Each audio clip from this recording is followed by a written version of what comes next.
Welcome back to the Deep Dive. Today we're diving into a question that probably keeps some philosophers up at night, and that's how we understand so much more than what's literally said.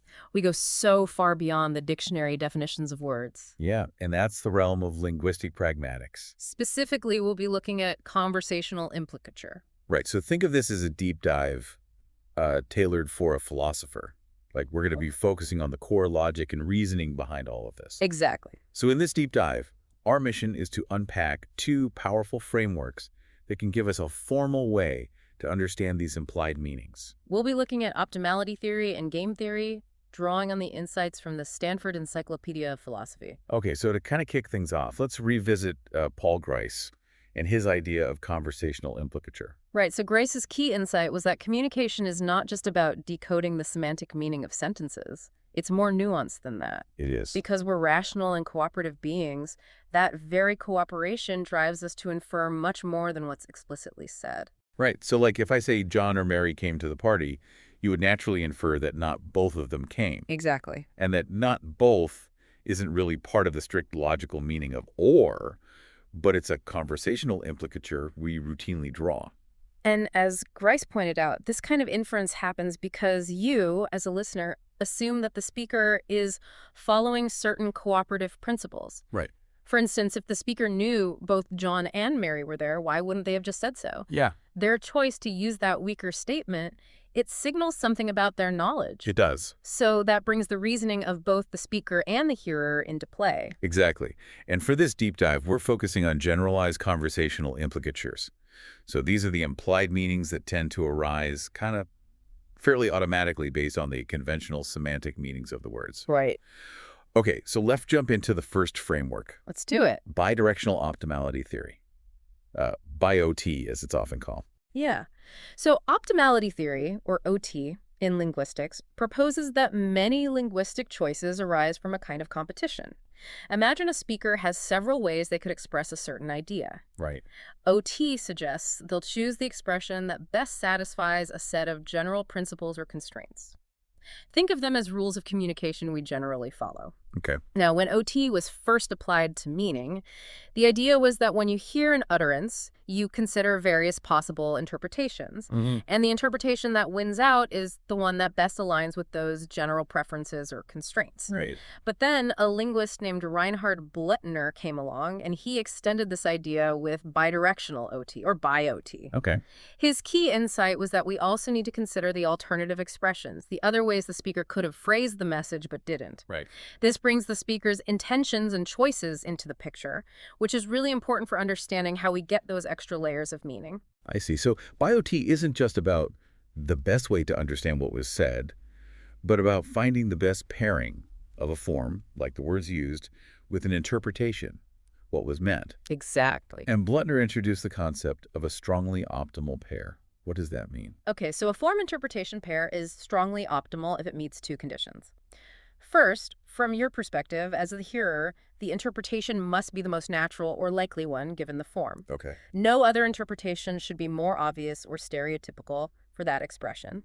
Second, from the speaker's perspective, the form must be the best way to convey that interpretation. That means there's no other form that could have made that meaning any clearer or would have been less complex to use. So BIOT looks at meaning from both sides. I see. So it's a two-way street. Exactly. So let's look at how we interpret numbers.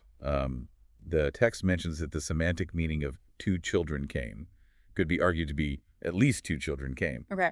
But we almost always interpret it as exactly two children came. So how does BIOT shed some light on that? Right. So imagine the speaker could have said 1, 2, 3, or even 4 children came. And let's simplify things a bit and say the possible interpretations are exactly 1, exactly 2, exactly 3, exactly 4. Okay. Now let's think about probabilities.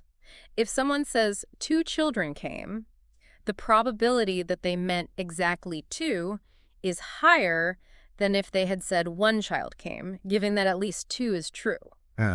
So that interpretation, exactly 2, becomes strongly optimal for the form 2. Right, and that connects back to the text where it's talking about those strongly optimal pairings, right? Yeah. Where 1 gets paired with exactly 1, 2 with exactly 2, and so on. Precisely. The interpretation exactly 2 is strongly optimal for 2 because, given the form, it has a higher likelihood of being the intended meaning than other possibilities. Wait. And if the speaker meant exactly 3, they likely would have used the form 3, which has an even higher probability of conveying that meaning. Right. So that blocks other interpretations for the original form too. That makes sense for linearly ordered meanings, like numbers. But the text brings up a more complex scenario. Non-linearly ordered meanings, such as John came versus John or Bill came. What happens there? You're right. That is a really interesting point. Because if we consider the possible situations to be only John came, only Bill came, and both John and Bill came, and we're analyzing John or Bill came, BioT initially seems to have a problem. Right.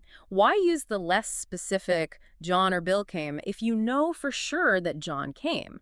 It seems like each possible interpretation could be better expressed by one of the simpler statements. So why doesn't that happen? We understand John or Bill came to mean that the speaker isn't sure exactly who came, or at least isn't committing to only one. You're exactly right. So to Yeah. resolve this, Maria Aloni suggests that our interpretations need to account for the speaker's knowledge.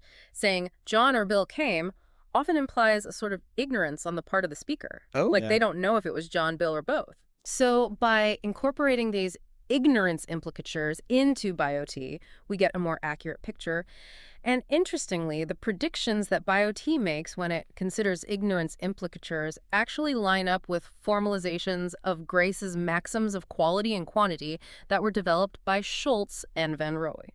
So both approaches lead to similar conclusions. Exactly. Okay, so now let's switch gears and talk about Horn's division of pragmatic labor, sometimes called M-implicatures. Okay. What is that all about? Okay, so Horn's division basically highlights this fundamental tendency we have in how we use language.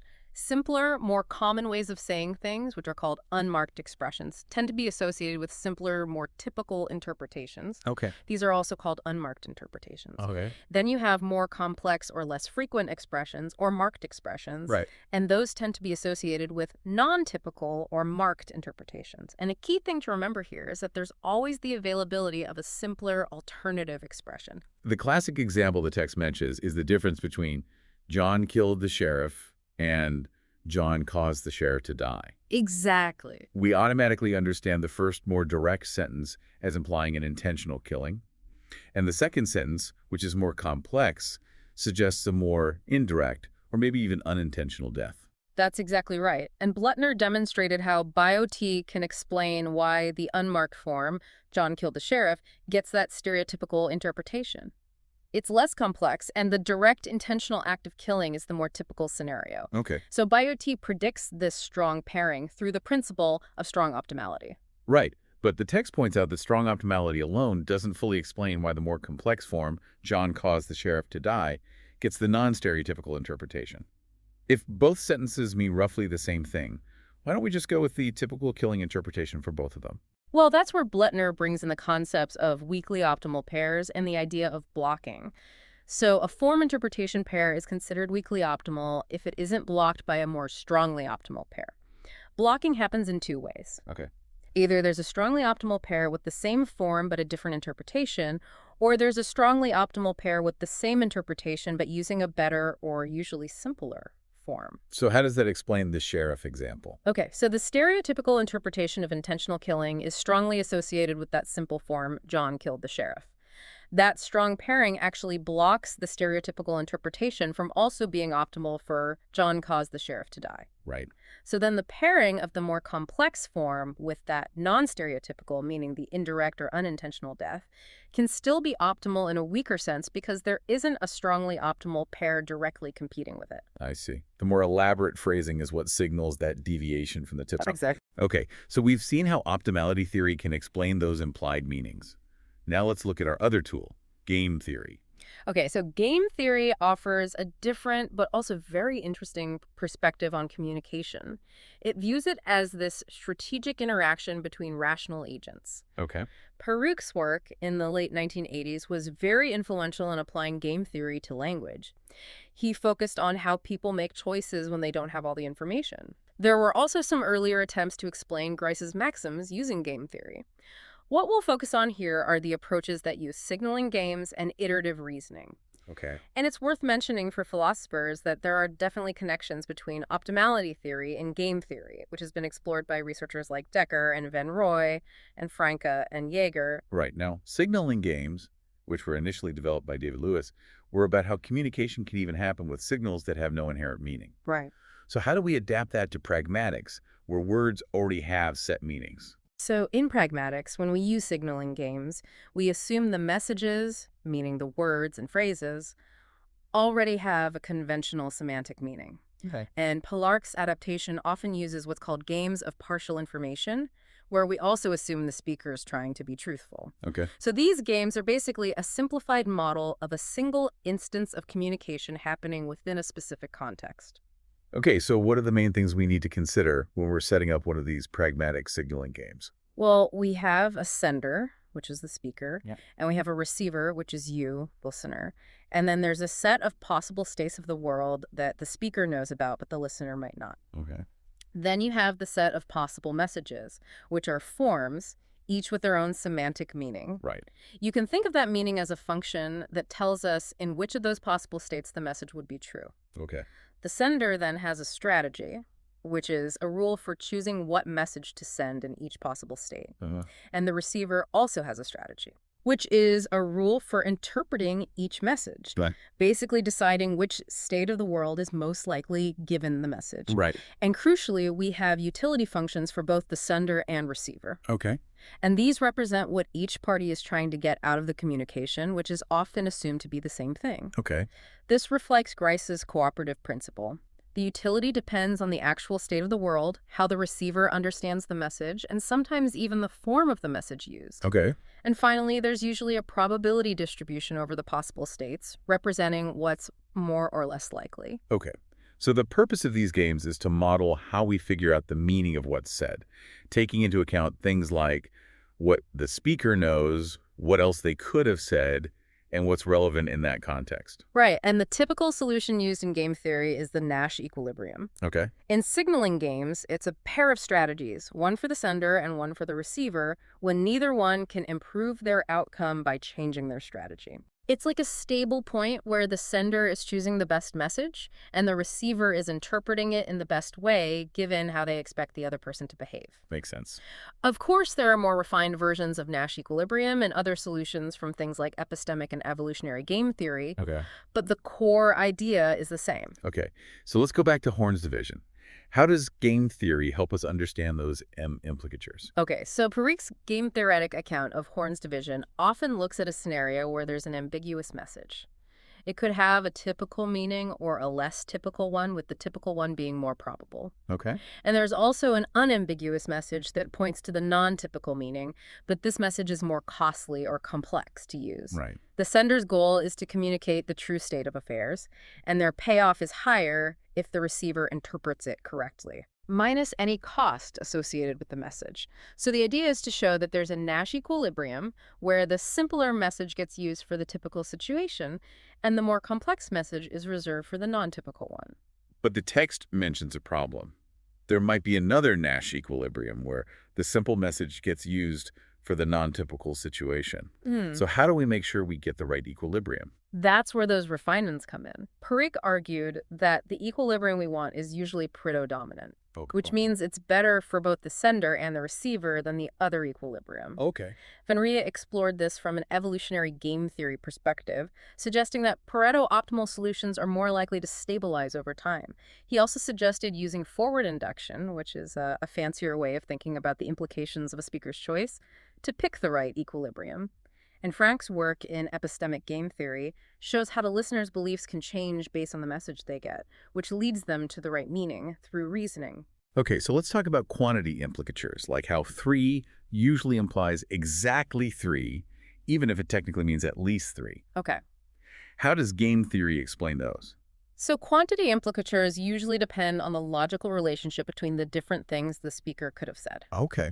For example, 4 is logically stronger than 3 if they both mean at least. Game theory includes the semantic meaning in 2 ways. One is to restrict the strategies to only truthful ones.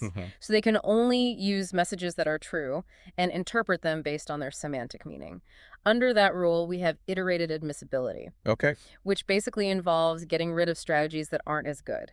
This has been shown to justify quantity implicatures. Okay, so what's the other way that semantic meaning is included in these models? The other way is to use the semantic meaning as a starting point for reasoning. This is seen in models like optimal assertions, iterated best response, and probabilistic models. The basic idea, going back to Grice, is that speakers try to be informative and relevant, and listeners know that. Right. The text has a good example of iterated best response reasoning with numbers. Yeah, can you walk us through that again? Sure. So imagine 4 situations. 1, 2, 3, or 4 children came. And we have 4 messages. 1, 2, 3, 4, meaning at least that many. Okay. Now imagine a literal interpreter who just takes the basic meaning and thinks all true situations are equally likely. A first-level Grecian speaker, knowing this, will choose the message that makes it most likely the interpreter will understand correctly. So if they know 3 children came, they'll say 3, because that means the interpreter will consider 3 or 4, which is the most likely. A second-level Grecian interpreter, hearing 3, will think if they knew it was 4, they would have said 4, so it's probably 3. That's how we get the exactly meaning. Yeah. The text also mentions how this has been expanded on recently. Right. So now we're using things like probabilistic choice functions, which better reflect how people actually behave. Okay. And there's work looking at uncertainty about word meanings and the shared knowledge between speakers. And we're expanding these models to include more than just generalized implicatures. Things like particularized implicatures, which depend on context, explicatures, which are things that are part of what's said but not explicitly, presuppositions, and even politeness. Wow. These game theory approaches are also being used in fields like natural language processing and sociolinguistics. That's really cool. It's amazing how these complex theories are evolving to explain the subtleties of communication. I agree. Both bidirectional optimality theory and game theory are great tools for understanding how we communicate so much more than just the dictionary definitions of words. They give us models of the reasoning we use as speakers and listeners. And it's amazing to see how these frameworks have been built upon over time, using ideas from different areas like epistemic logic, evolutionary dynamics, and probabilistic modeling. So for our listeners, you now have a deeper understanding of these sophisticated approaches to meaning. It's like a philosophical exploration of how we communicate. And maybe this leaves you with some questions like how could we use these models to understand other forms of communication, or when might they not work so well? Those are great questions to think about. Thanks for joining us for this deep dive. Until next time.